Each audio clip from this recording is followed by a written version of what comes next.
Coming. Mitch, you're here early. Yeah, I thought I could just help out. Thanks, man, but everything's basically on autopilot right now. Why don't you watch some TV? Everything will be ready in about an hour. Alright, sounds good.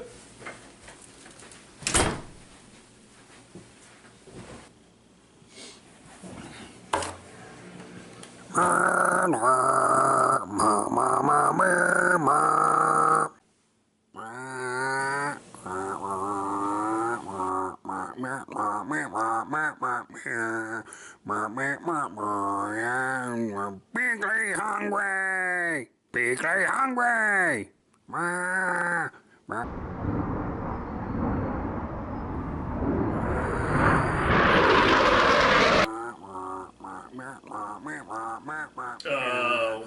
Derek!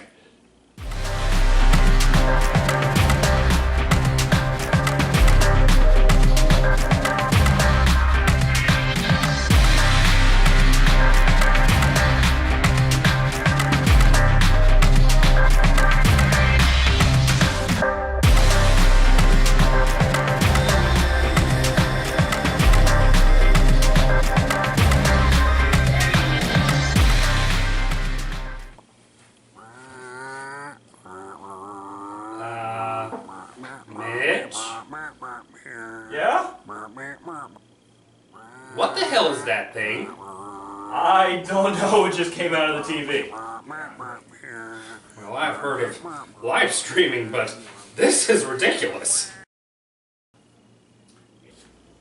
Bigly hungry! Okay. I'm guessing your name is Beakley, right? And I'm assuming you're hungry, right? Bigly hungry! Alright, I'm cooking right now. Mitch, I'm guessing there's been a hiccup in tonight's schedule. Yep, that's good. I'm out. Bigly hungry! Alright, I'm getting it! Hey y'all, I'm Derek. Welcome to Bad Movie Friday Night. Well, it's Halloween, and this is my favorite John Carl Buechler movie. In 1986, while John Carl Buechler was filming Troll, Charles Band greenlit a movie by another segment director of Dungeon Master, Ted Nicolau. It was written by Nicolau, and at the time he thought it was going to be his magnum opus. Since Charles Band was following the Corman method of movies, i.e. doing a bunch of movies at the same time with the same people in order to save costs, he got John Carl Buechler to do the special effects for this film. Buechler would literally direct Troll during the day, run across the studio after he wrapped, and worked on the effects for this movie, which turned out to be a campy satire of the 80s and one of my favorite movies of all time, TerrorVision. And when I think of the 80s, I think of my favorite food, which gained popularity for my generation because of another 80s franchise, Teenage Mutant Ninja Turtles, pizza. Not fried! Are you supposed to eat it on a daily basis? Yep. I'd figure you say something like that. Do you really care? No. Then the principle still stands. So, to save time, I've already made the pizza dough, and I have it rising in a bowl that's been brushed with olive oil and covered with cling film. So let's get started before I get eaten. In the beginning, we get this theme song.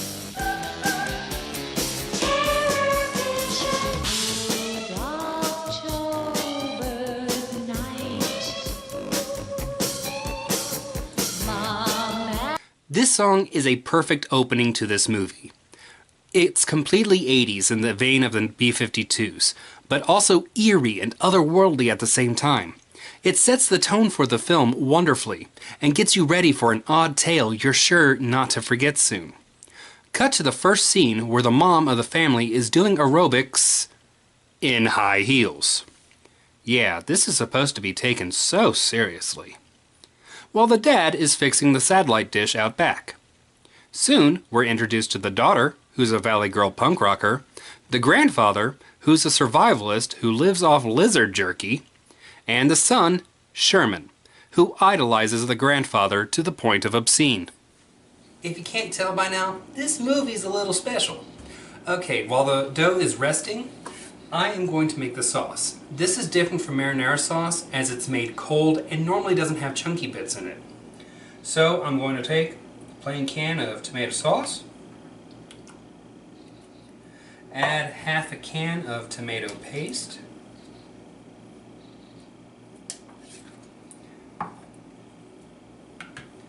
some garlic powder,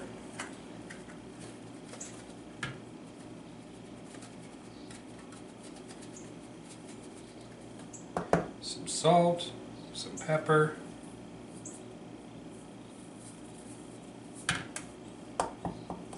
some oregano, some basil.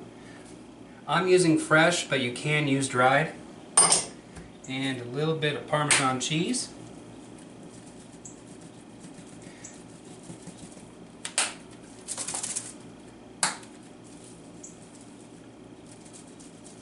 Then I'm just going to mix this up and just set it in the fridge until it's ready to use. So anyway, after a lightning bolt out of nowhere hits the satellite, the dad shows the new TV hookup to his family, where we meet another member of the cast, Medusa, a horror movie host. And as the parents get ready to go swinging, and I mean literally swinging, as will be seen later, we meet the last member of the cast to mean anything, OD, the daughter's boyfriend, who is literally the bad boy trope of the 80s, and possibly the best character in the movie. Now, everyone leaves but the granddad and Sherman, who've passed out in front of a bad movie. Can't really complain about that, I do that on a nightly basis. And that's when our alien comes out of the TV for the first time and we see him in all of his glory. And it is glorious. Seriously, I love the look of this alien. It's slimy, asymmetrical, and unique. Ted Nicolau wanted John Carl Buechler to make it as alien as possible because John Carl Buechler has a very interesting calling card. He makes at least one creature in every movie he does makeups for look like him. For example, take a look at this picture of John Carl Buechler. Now take a look at this picture of Turok from Troll. They're practically the exact same guy. So, while that was going on, I'm cooking some sausage. Italian sausage, to be precise. And I'm trying to shred some mozzarella and get this done quickly. Because Buechler has threatened to eat my couch if it's not done quick. Hey, delicious. I swear to God, if one cushion is missing, I'm going to frappe you. Sway, sway, sway. Continuing. Now, Grandpa and Sherman wake up to see the monster and decide it's a burglar. At the same time, a TV repairman comes by to fix the satellite dish and gets eaten, which in turn leads to Grandpa getting eaten. I swear there should be a drinking game with this movie. Mom and Dad return with a random couple they plan to swing with, and Sherman tries to warn them about the monster. Mom takes Sherman to the bunker where Grandpa lives, where, and I am not making this up, the monster regurgitates Grandpa's head and pretends to be him. So Mom, thinking nothing's wrong, locks Sherman into the bunker so she can go swing in peace. Because remember, this is the yuppie generation. And that leads to a few minutes where everybody gets eaten while Sherman calls the cops and Medusa. There's a lot more fun things in this movie that I'm just not going to be able to get into just because of time. Also, I've already had 2 copyright hits in 1 month on YouTube, and I don't want to lose my channel while this show is getting good. Blame the Doma bots, people. Okay, so let's stretch this dough. There are many ways to stretch dough. This is just how I'm comfortable doing it. Using your tips of your fingers, go in, go out, go in, go out, go in, go out, roll in, roll out, roll in, roll out, roll in, roll out. And I've dusted the counter with cornmeal. That way it doesn't stick as much. Then you push out from the middle until it's somewhat flat. Flip it over. Keep this hand stationary. Use this hand to stretch. And then just stretch it out to your desired size. Cut to the sister and boyfriend coming home. Sherman blows up the bunker door, and after a few shtick moments, they meet the monster, who appears to like OD's armband. There's then a montage of them teaching the monster about what they consider Earth culture, which the monster absolutely hates. At this point, the kids decide to call Medusa to get her to come over because they hope to show her the monster and become millionaires. But the monster goes crazy and ends up eating OD. No! You just killed off the best character! No! You see, you even pissed off my pet monster, and he's not even my pet monster! Figuring out a pet monster from outer space probably isn't the best of pets. They decide to evacuate, at which point they find out everyone else has been eaten. So Sherman decides it's time to kill the monster, who's just hanging out in the pool. And look at him! Oh my goodness, he's just so happy. He looks like a little puppy following a ball. Anyway, let's go ahead and dress this pizza. A little bit of the sauce.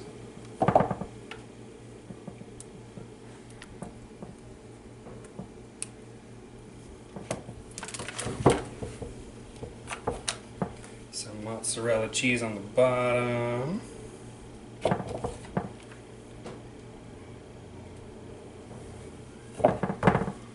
Some sausage.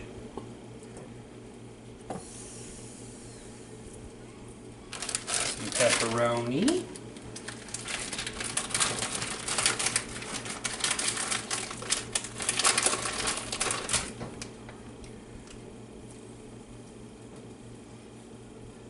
And you can top yours however you want. This is just one of my favorite combinations. And then on top of that, I like to put a layer of provolone. It gives it a nice crust and keeps everything in place.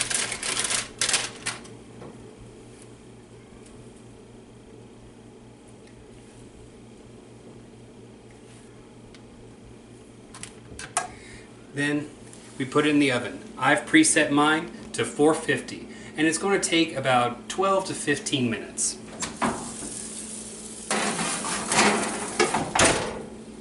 Well, Sherman tries to kill the monster, but ends up almost getting eaten. He and his sister run into the living room, where they meet an alien who explains that the monster is a pet from his planet, but he is able to stop it. Of course, at that moment, Medusa shows up for a party, only to walk in on the alien holding a gun to the kids, and so she kills him.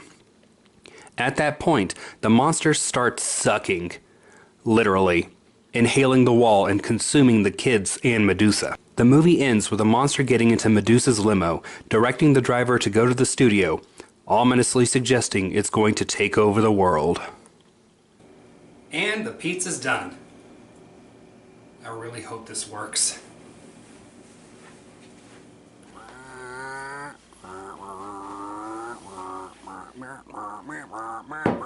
Here you go, Beakley.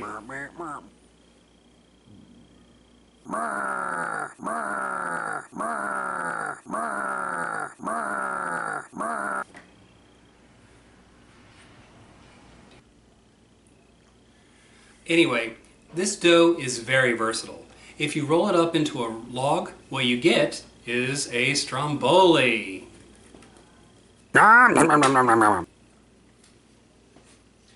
Okay, and if you don't want the pizza sauce at all and just add ricotta, fold it over, what you get is a calzone.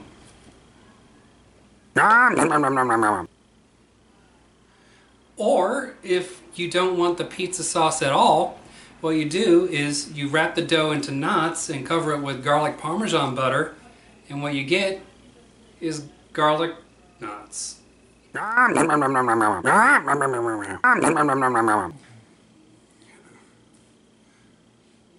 Was it good for you? Good. More. So, final thoughts on the movie. I like. Want more? More. Well, at least we have one upvote. More. When I first saw this movie, I was 8 years old. My siblings and I were visiting our grandparents for the summer, and this was a Saturday afternoon movie on the local WB channel. I made fun of it when I first saw it, but for a few years afterwards, I couldn't sleep with the television in the same room unless I threw a blanket over it. I didn't see this movie again until I was in my 20s, and now I can safely say, I love this movie. It's complete camp and complete 80s. The set is surreal and looks like a Roman brothel. The acting is completely caricature, adding to the obvious camp value.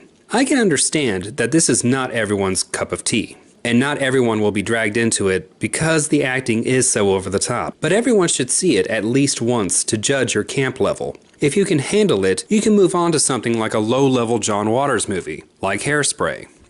If you can't, then stick to Rocko's Modern Life. The only thing I have a small problem with really is the score. If the theme song set the tone for the movie, Richard Band's score sort of takes you out of it.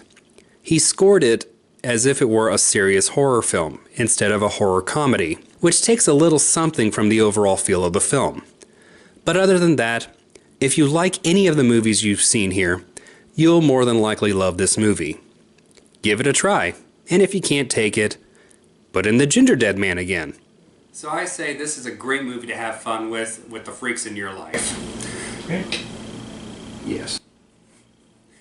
Well, thanks for stopping by, thanks for tuning in, and from all of us here at Bad Movie Friday Night, Halloween. we'd like to wish you a safe and happy Halloween. Come back next week when we watch one of my favorite video game movies. Bye, y'all.